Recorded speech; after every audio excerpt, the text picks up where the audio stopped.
Hello. So it's been a long time और बहुत सारे लोग मुझसे इंस्टाग्राम पे पूछ रहे थे कि what happened to you didi, are you all right, why you are not posting any video. आने वाली हूँ कि मैं कहाँ थी पिछले 3-4 महीनों से and why I was not posting any videos, any kind of post. So recently I delivered my second baby. एक लेट प्रीटर्म डिलीवरी थी।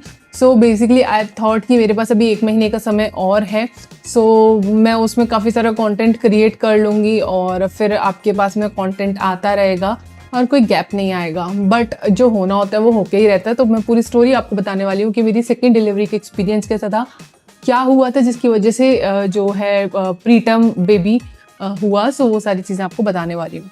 सो as you all know, I already have a 6-year-old daughter, जो कि अभी 6 नहीं हुई, 6 होने वाली है, लाइक 3-4 मंथ्स के बाद में। सो मैंने प्रेगनेंसी का अनाउंसमेंट आपको पहले किया था कि मैं सेकेंड टाइम प्रेग्नेंट हूँ और अगस्त में मेरी जो है ड्यू डेट थी। बट क्या हुआ कि मैं अपने रूटीन चेकअप्स के लिए जाती थी डॉक्टर के पास में।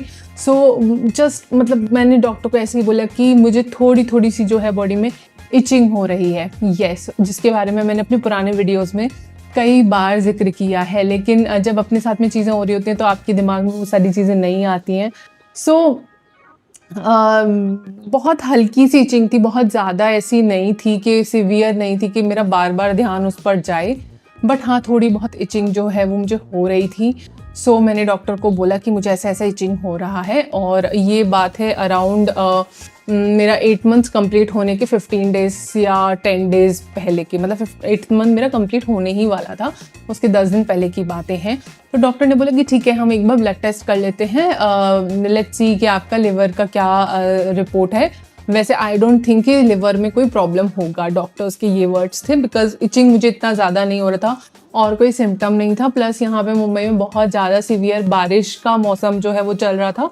तो डॉक्टर सेड कि it could be because of सीलन और नमी रहती है बहुत ज़्यादा हमारे कपड़ों में, बेडिंग्स में, तो it could be because of that also. So liver का मुझे नहीं लग रहा, बट माइन्यूट इचिंग जैसा आप बता रहे हो, बट स्टिल एक माइंड से ये चीज़ निकालने के लिए हम लिवर का टेस्ट कर लेते हैं। सो लिवर का टेस्ट करने के बाद में जिसमें जो मेरे बाइल्स थे वो काफ़ी ज़्यादा हाई आए थे, मतलब कि वो जो है 0 to 50 के बीच में होना चाहिए और मेरा था 242। सो वो काफ़ी ज़्यादा हाई थे और that was around my 35 week की मेरी प्रेगनेंसी हो गई थी, या 36 वीक स्टार्ट ही हुआ था।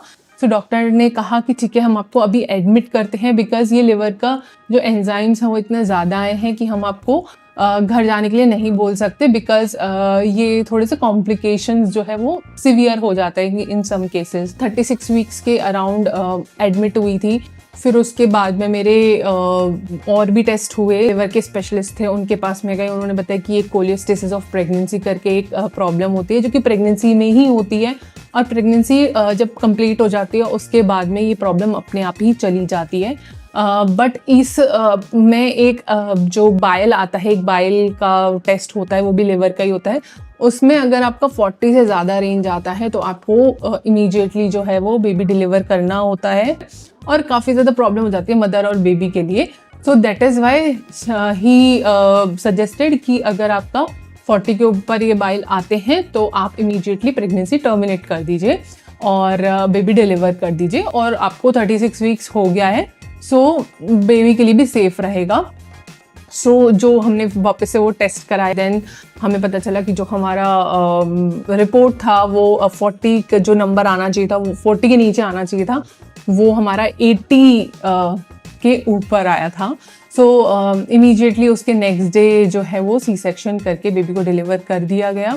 और पहली डिलीवरी जो है वो मेरी नॉर्मल डिलीवरी थी।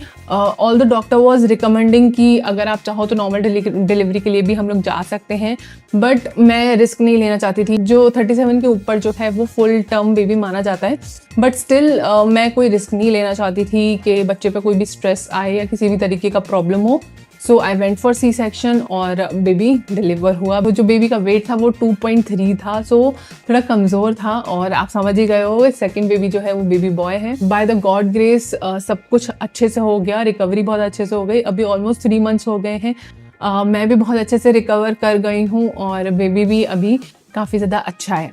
बेबी को स्टार्टिंग में काफ़ी प्रॉब्लम आई थी, जैसे कि बहुत जल्दी जल्दी उसको कोल्ड कफ हो रहा था और उसको कॉलिक का काफ़ी प्रॉब्लम हुआ था, जो कि मैं अगले वीडियो में कवर करने वाली हूँ कि कैसे मैंने उसकी कॉलिक की समस्या को जो है ना कम किया है। मतलब कुछ भी करके उसकी कॉलिक की प्रॉब्लम जा ही नहीं रही थी।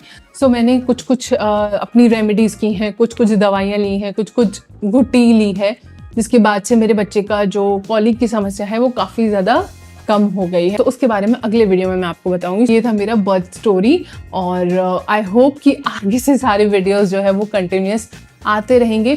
और आप किस तरीके के वीडियो देखना चाहते हैं अपार्ट फ्रॉम बेबी केयर, वो भी मुझे आप कमेंट्स में ज़रूर बताइएगा। I would love to make other kind of videos as well. चलिए मिलते हैं अगले वीडियो में, तब तक के लिए बाय एंड टेक केयर।